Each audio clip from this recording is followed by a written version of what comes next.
대강절이라고 하는 말은 한문으로 기다릴 때 내릴 강, 그래서 우리가 대강절이라고 표기합니다.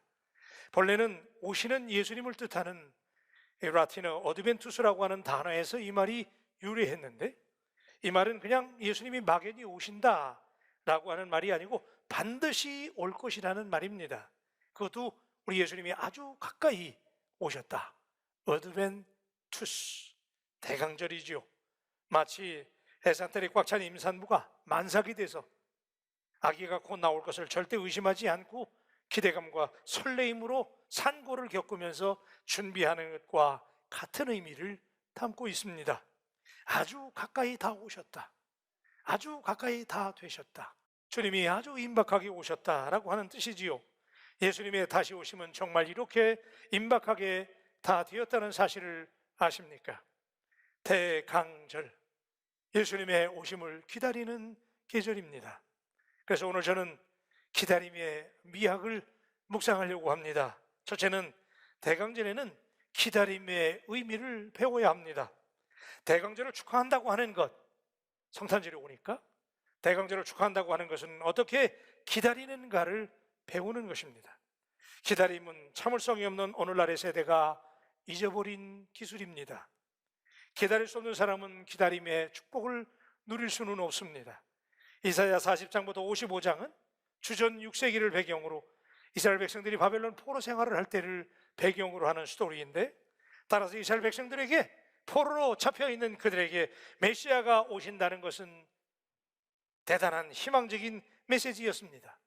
이 메시지는 오늘을 사는 현대인들에게 광야와 같은 세상에서, 바벨론 포로와 같은 세상 속에서, 특별히 금년처럼 코로나로 인해서 전대 미문의 고통을 겪는 우리들에게, 두려움과 평강과 참 평안을 알지 못하고 살아가는 우리들에게 주님은 반드시 다시 우리에게 찾아오신다는 메시지로 들려주시기를 주님의 이름으로 축원합니다. 주님이 오시기만 하면 어둠의 세력을 물리쳐 주신다는 것입니다. 포로된 자가 자유를 누리게 되고 근심에 눌려있는 자가 평안을 누리게 된다는 메시지가 대강절에 담겨져 있는 것이지요. 그래서 오늘 본문은 그들 이스라엘 백성들을, 그리고 우리들을 위로하는 메시지로 이렇게 시작이 돼요. 1절입니다. 너희의 하나님이 이르시되 너희는 위로하라, 내 백성을 위로하라. 위로하러 오신대죠. 3절에 보니 너희는 광야에서 여호와의 길을 예비하라, 사막에서 우리 하나님의 대로를 평탄하게 하라. 놀랍지 않아요, 여러분? 어떻게 광야에서 길을 냅니까? 어떻게 사막에다가 작은 길도 아니고 대로를 낸다는 얘기예요? 이 말을 들은 이스라엘 백성들은 흥분했어요. 옛날에 출애굽할 때 홍해를 건너고 요단강을 건너고 광야에서 하나님이 베풀어주는 은혜를 생각하면서 출애굽 엑소더스의 환상적인 메모리를, 그 기억을 소환했을 것입니다. 그래서 그때와 마찬가지로 새로 오시는 메시아가 그들을 바벨론 포로기에서 해방시키시고 우리의 고향, 눈물 젖은 기억이 있는 그 고향 예루살렘으로 우리를 다시 귀환하게 할 것이라고 하는 꿈에 부풀었습니다.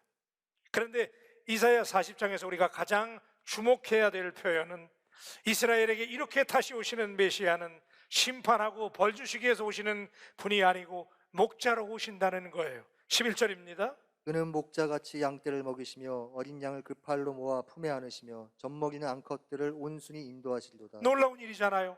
우상을 섬김으로 하나님의 징계를 받은 이스라엘 백성들이 아주 혹독한 포로 생활을 하게 되었는데, 하지만 고달픈 포로 생활 가운데 찾아오시는 메시아 예수 그리스도, 하나님의 아들 구원자, 그분은 이제 더 이상 심판하시고 징벌하시고 혼내시는 하나님으로 오시는 것이 아니라 상처받은 백성들을 위로하고 감싸시는 목자로 오신다는 사실을 그들이 믿게 됩니다. 그래서 이스라엘은 더 이상 두려움이나 공포가 아니라 기대와 기쁨 속에서 메시아의 오심을 기다릴 수밖에 없었던 거지요. 사랑하는 여러분, 대강절은 이처럼 목자와 같이 임마누엘 하나님을 기다리는 은총의 계절임을 믿습니다. 아픔과 상처가 가득한 우리들의 고단한 삶에 이런 하나님이 찾아오시는 계절이 대강절입니다. 걸어오는 믿음으로 하나님의 오심을 기다려야 합니다. 주님이 우리들에게 다시 한 번만 찾아와 주실 수만 있다면 반드시 우리의 삶은 위로와 평강이 넘치게 될 줄로 믿습니다. 주님이 함께 하신다는 뉴스만 들어도, 이번 성탄절에 주님이 다시 우리에게 오실 수 있다고 하는 소식만 들어도 이미 힐링은 시작되고 이미 치유가, 상처가 아물게 되는 줄로 믿습니다. 우리 주님이신 예수님께서 이 땅에 오셨습니다. 저 높고 높은 보좌를 버리시고 이 땅에 오셔서 우리와 함께 하시는 예수님, 그 사실로 얼마나 우리에게 위로가 되나요? 우리에게 큰 감사이고 기쁨을 줍니다. 그래서 시편 27편 14절은 이렇게 외치고 있지요. 너는 여호와를 기다릴지어다. 강하고 담대하며 여호와를 기다릴지어다. 사랑하는 여러분, 금년에 어려움 많았지만 이 성탄절을 앞에 두고 대강절을 보내면서 우리 바울 가족들이 여호와 하나님을 기다릴 수 있는 계절이 되기를 주님의 이름으로 축원합니다. 기다리십시다. 기다리십시다. 예? 그분이 오시기만 하면 해결되는 거예요. 따지고 보면 우리 인생이라는 것이 기다림의 연속 아닌가요? 우리 그동안 오래 기다려 오셨잖아요. 그런데 오늘날 이 시대를 살아가는 현대인들이 가장 잘하지 못하는 것이 기다림이라는 생각을 종종 해봅니다. 참을성이라는 단어가 이제 굉장히 낯설기까지 해요. 옛날에 우리가 어렸을 때는 키가 빨리 크려고 기다려도 방법이 없었잖아요. 그러다가 오늘 훌쩍 커버리긴 하지만은 그때까지는 방법이 없었잖아요. 그런데 요즘에는 성장판에다가 성장 촉진제를 주사를 해가지고 애들이 키가 훌쩍 자라는, 빨리 크게 되는 그런 시대잖아요. 청춘의 때에는 사랑에 빠져서 소중한 사람으로부터 한 통의 편지가 배달되기를 마음을 졸이면서, 그죠? 우편 배달부가 언제 오나 하루에도 12번씩 그 박스에 나가보고 기다렸잖아요. 오늘 우리 기다리지 못하는 시대 아닙니까? 그래서 그런지 우리가 기도할 때도 하나님이 살아계시다면 지금 당장 바로 응답해달라고, 그죠? 바로 응답해달라고. 그렇게 원하는 것까지는 좋은데 하나님으로부터 이 빛의 속도로, 이게 중요합니다. 빛의 속도로 응답이 오지 않으면 너무나 쉽고 빠르게 기도의 자리에서 일어나는 거 아니에요? 어쩌면 하나님 나라에는 기도자에게 응답을 다 보냈는데 그 응답이 내려가다가 여러분 중간에 응답을 포기하고 자리에서 일어나는 바람에 다시 반송돼 가지고 하나님 나라 기도 창고에 여러분 응답이 쌓여 있는 거 아닐까요? 여러분, 여호와를 기다리라. 대강절에 하나님의 응답하심을 기다릴 수 있는 여러분 되시기를 주의 이름으로 축원합니다. 하나님을 기다린다고 하는 것은 하나님을 신뢰하라고 하는 말과 같은 말이에요. 하나님을 믿지 못하는데 어떻게 그분을 기다릴 수 있나요? 하나님을 기다릴 줄 아는 사람은 하나님을 믿는 사람이잖아요. 그래서 영어 성경은 이 말씀을 이렇게 번역했더라고요. 너는 여호와를 기다릴지어다 라고 하는 이 말을 Trust the Lord라고 그랬어요. 하나님을 믿으라는 거예요. 여러분, 이번 대강절 기간에 다시 한번 전능하신 하나님, 응답하시는 하나님, 당신에게 반드시 찾아오시는 하나님을 믿게 되기를 주님의 이름으로 축원합니다. 그 하나님을 믿는 믿음이 당신에게 있나요? 근데 여러분, 놀라운 사실은 우리가 하나님을 이렇게 열심히 기다린 줄 알았더니 충격적인 사실은 하나님이 먼저 기다리신대요. 우리 하나님이 여러분들을 기다리세요. 그래서 이사야 30장 18절에 보니까 여호와께서 기다리시나니 이는 너희에게 은혜를 베풀려 하시며. 믿으십니까? 하나님은 여러분에게 은혜의 보따리를 준비하고 주시려고 하나님이 기다리신다는 거예요. 아멘. 하나님이 기다리신다는 거예요. 기다리시는 하나님은 자기 백성들에게 기다림의 태도를 가르쳐 주시는 분이에요. 우리는 기다림을 통해서 은혜를 베풀어 주시는 하나님을 성경에서 종종 만날 수 있습니다. 아브라함도 이 기다림을 배워야 했습니다. 비록 인간적인 실수가 있었지만 아브라함은 그 실수를 딛고 일어나서 끝까지 기다리는 법을 배웠기 때문에 믿음의 조상이 될 수 있었습니다. 모세도 광야에서 기다림의 수업을 마쳤을 때 한 민족을 살려낼 수 있는 위대한 능력의 사람이 되었다는 사실이 오늘 이 주일에 우리의 심령을 깨울 수 있게 되기를 주님의 이름으로 축원합니다. 여호와를 기다리는 사람들, 저는 우리 바울교회가 하나님을 기다리는 교회가 되기를 주님의 이름으로 축복합니다. 하나님을 기다리는 사람은 하나님 앞에 변함이 없는 신뢰에 초점을 맞추고 사는 사람이에요. 그래서 믿음인 사람은 절대로 쉽게 포기하지 않아요. 아니, 믿음 있는 사람은 절대로 포기하지 않아요. Never give up이에요. 여러분이 진짜 그리스도인이라면 기다릴 수 있는 사람 되시기를 축복합니다. 이 대강절에 우리가 배워야 될 중요한 진리 중에 하나는 기다림입니다. 여러분, 봄날에 땅을 개간하고 한 알에 씨앗을 심는 농부는 당장 어떤 수확을 그 다음날 기대하지 않습니다. 그가 씨앗을 심을 때 그 농부의 마음은 이미 늦가을 추수의 계절을 바라봅니다. 왜냐하면 그렇게 계절이 충분히 지나야 결실할 수 있다고 하는 지혜가 있기 때문입니다. 한 아이가 출생해서 성장하는데도 충분한 시간이 필요합니다. 기다림의 시간들이 우리에게 절대로 필요합니다. 하나님의 약속을 믿고 기다리는 동안 하나님은 나를 만드시고 나를 변화시키시고 하나님은 하나님의 일을 하시고 반드시 응답하시는 하나님이신 줄로 믿습니다. 그래서 사랑하는 여러분, 대강절은 기다림을 배우는 시간이에요. 첫 번째 성탄절리에 등장했던 배우들 여러분 아시죠? 성전에서 한평생 아기 예수를 기다렸던 시므온, 성전을 떠나지 않고 주야로 금식하며 하나님의 때를 기다렸던 안나 선지자, 마리아, 사가랴와 엘리사벳, 이분들은 다 묵묵히 참을 줄 알았던 사람, 끝까지 기다렸을 때 예수님을 만나게 된 줄로 믿습니다. 두 번째, 우리가 대강절에는 말구유와 십자가를 묵상해야 됩니다. 기독교를 부정하는 사람들이 두려워하는 것이 두 가지가 있다고 그래요. 하나는 예수님이 이 땅에 오실 때 누우셨던 말밥통, 말구유를 두려워하고 예수 그리스도의 십자가를 두려워한다는 거예요. 여러분, 예수님의 라이프는, 예수님의 일생은 말구유에서 시작해서 십자가에서 끝나지 않았어요? 그게 전부 다잖아요. 말구유가 의미하는 게 뭐예요? 왜 말밥통에 오신 거예요? 거기서 우리가 배울 수 있는 진리가 뭐예요? 예수님의 겸손함이잖아요. 십자가는 뭐예요? 예수님의 순종의 클라이맥스, 순종의 절정이었잖아요. 그래서 한번 따라 하십시오. 겸손, 순종. 여러분, 이 두 가지 낱말을 빼고 그리스도인들의 삶을 정의할 수 있나요? 오늘 여러분의 삶은 겸손과 순종이라는 말로 표현되기를 주님의 이름으로 축복합니다. 예, 이거 빼면 아무것도 없잖아요. 우리 예수님을 따르는 사람들이, 우리가 예수님을 믿는다면 겸손해야 되는 건 너무나 당연한 거예요. 순종해야 되는 거 두말할 필요 없는 거예요. 왜? 예수님의 삶이 겸손으로 시작해서 순종으로 끝났기 때문에. 당신이 진정으로 Do you believe in Jesus?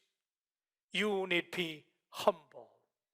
여러분, 겸손하시기를 주님의 이름으로 축복합니다. 빌립보서 2장 6절로 8절은 그래서 이렇게 말씀합니다.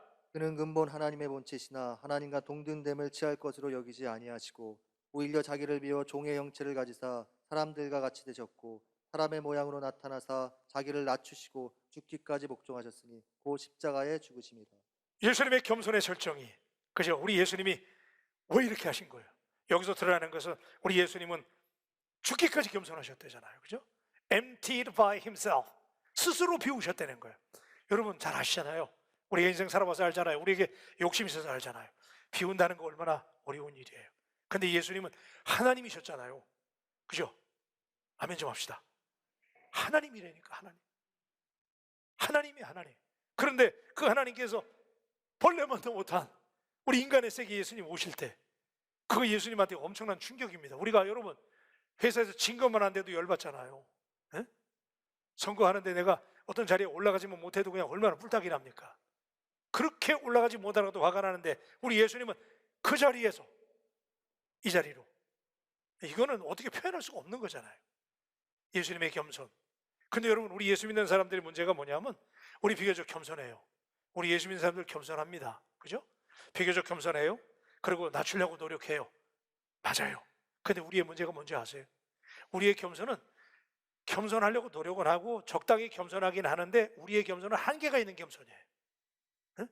아유, 내가 권사니까, 내가 장로니까, 내가 중직하니까, 내가 목사니까 그래도 이 정도는 겸손해야지. 그 정도예요, 우리는. 근데 예수님의 겸손은 어떤 겸손이에요? 죽기까지.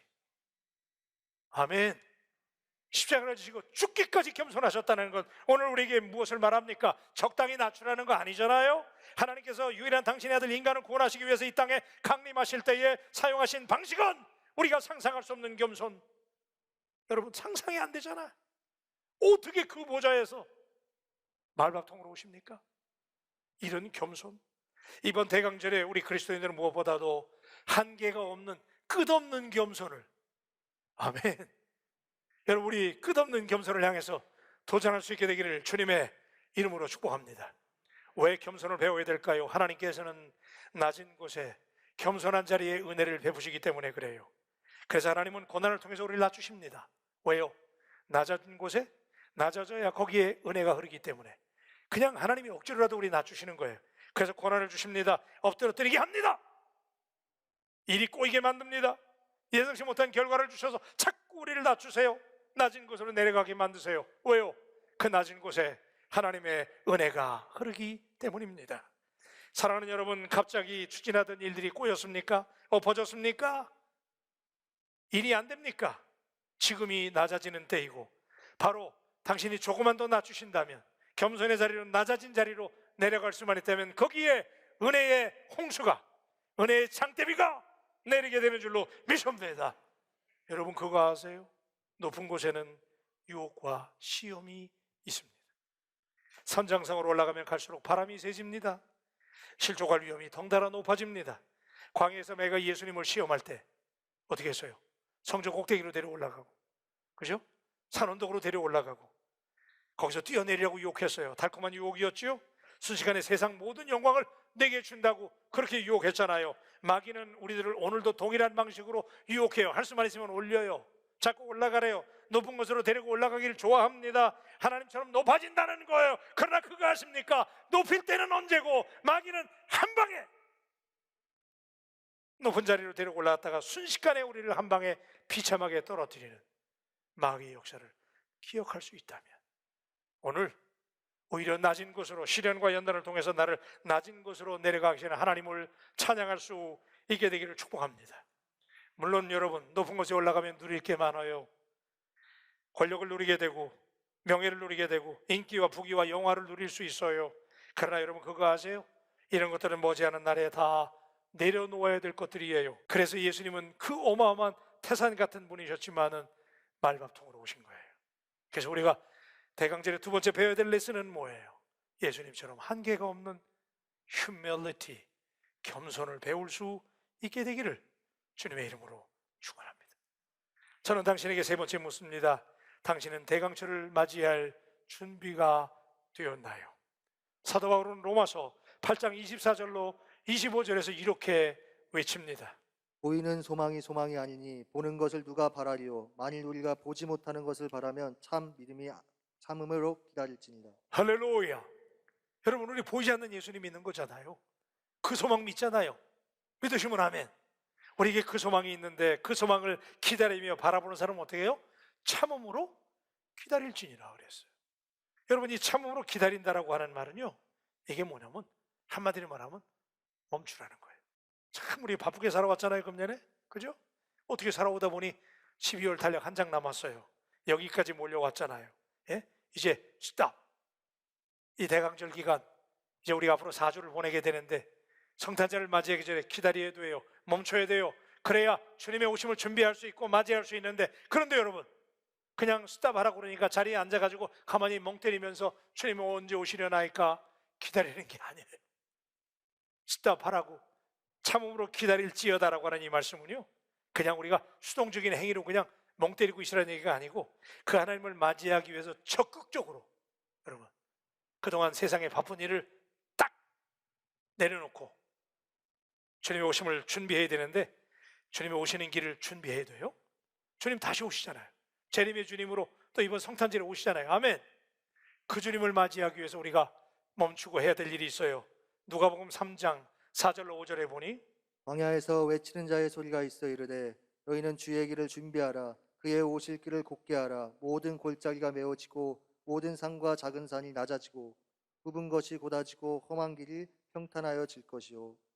이거예요. 여러분, 주님의 오실 길을 준비하고 그의 오심을 곧게 하기 위해서 모든 골짜기를 메우고 산과 산이 낮아지고 굽은 길은 곧장되는 길로 만들어야 되고, 울퉁불퉁한 지역이 넓은 골짜기가 되도록 만들어야 된다는 거예요. 그렇게 만들기 위해서 우리가 해야 될 일이 도대체 뭘까요? 우리 본문 3절 4절 말씀을 세번역 성경으로 들으면 또 다른 음성으로 들리거든요. 한 번 더 들어볼게요. 광야에 주님께서 오실 길을 닦아라. 사막에 우리의 하나님께서 오실 큰 길을 곧게 내어라. 모든 계곡은 메우고 산과 언덕은 깎아내리고 거친 길은 평탄하게 하고 험한 곳은 평지로 만들어라. 할렐루야.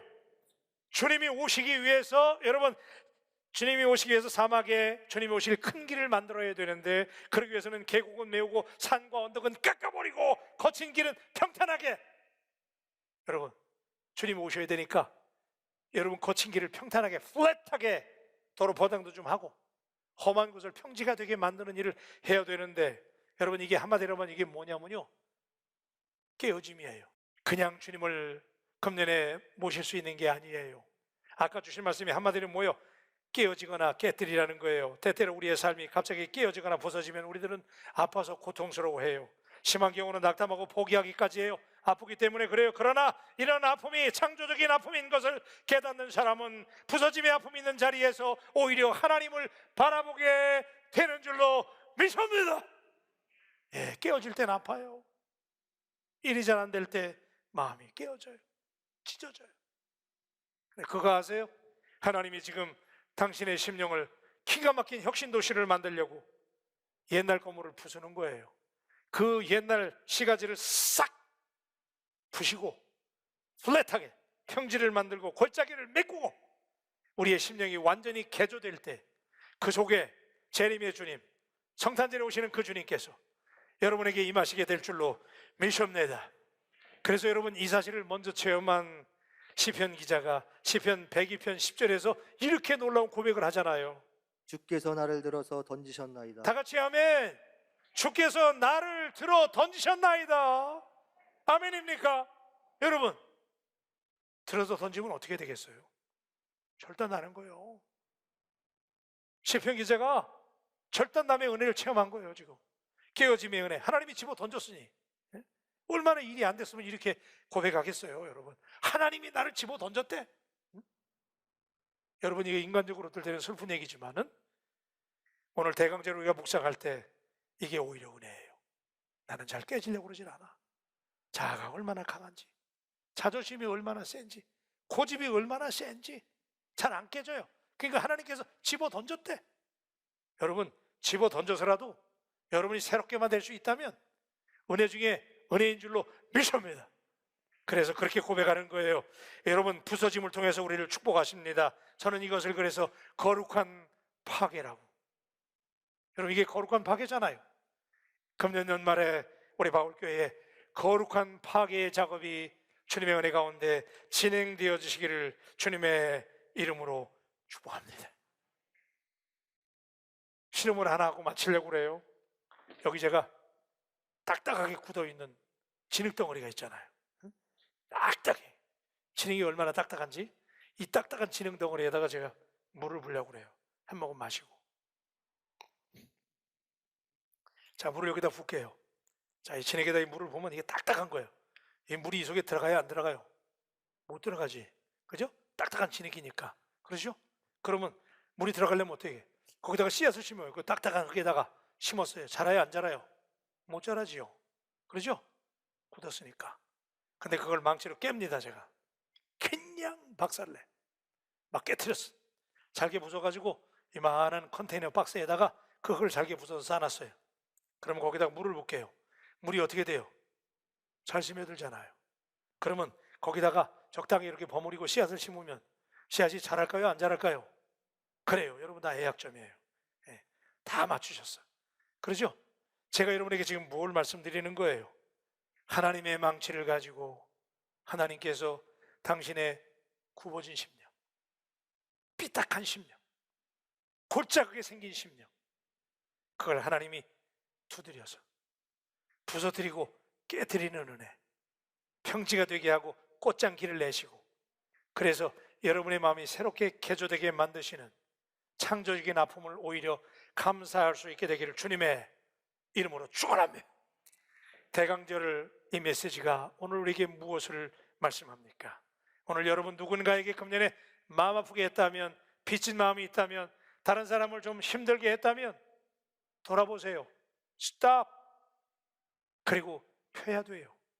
사과해야 돼요. 용서를 구해야 돼요. 편견이나 오해의 산과 언덕이 있다면 상대방을 좀 더 이해할 수 있기 위해서 여러분의 마음, 요렇게 된 마음들 있을 수 있잖아요. 이거 펴야 돼요.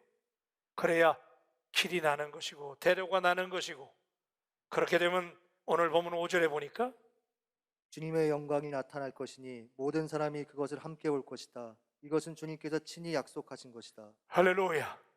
그렇게 여러분들이 그 작업을 선행하게 되면 하나님께서 이번 성탄절에는 여러분의 그 준비되어진 마음속에, 그 의자 속에 주님이 오셔서 좌정하시고 영광이 드러나게 될 줄로 믿습니다. 생명의